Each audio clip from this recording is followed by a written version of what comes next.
বৃহস্পতিবার জমকালো আয়োজনে মিরপুর শেরেবাংলা জাতীয় ক্রিকেট স্টেডিয়ামের মিডিয়া প্লাজায় উদযাপন করা হলো বাংলাদেশ টেস্ট ক্রিকেটের রজত জয়ন্তী। 25 বছর আগে 26 জুন 2000 সালে টেস্ট মর্যাদা পেয়েছিল বাংলাদেশ। সেই ঐতিহাসিক মুহূর্তের 25 বছর পূর্তি উপলক্ষে বাংলাদেশ ক্রিকেট বোর্ড বিসিবি আয়োজন করে এক আবেগঘন অনুষ্ঠান, যেখানে সম্মান জানানো হয় দেশের প্রথম টেস্ট দলের সদস্যদের।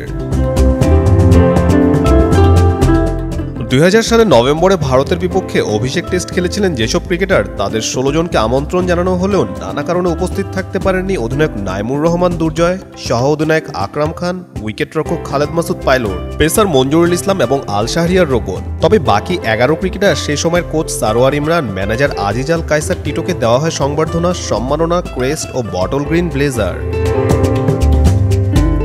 অনুষ্ঠানের প্রধান অতিথি হিসেবে ছিলেন যুব ও ক্রীড়া উপদেষ্টা আসিফ মাহমুদ সজীব ভুইয়া। কেক কাটা, ফুলেল শুভেচ্ছা এবং করতালিতে মুখর এই আয়োজনে উপস্থিত ছিলেন বিসিবির শীর্ষ কর্মকর্তারা, জাতীয় দলের সাবেক অধিনায়করা এবং নারী দলের অধিনায়ক নিগার সুলতানাও।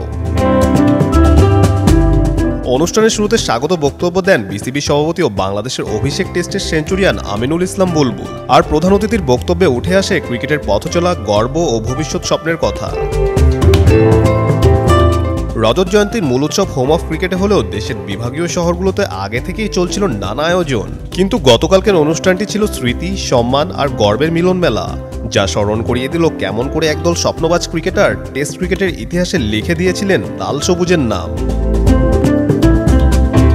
কাজী সাকলাইন আহমেদ, যুগান্তর স্পোর্টস।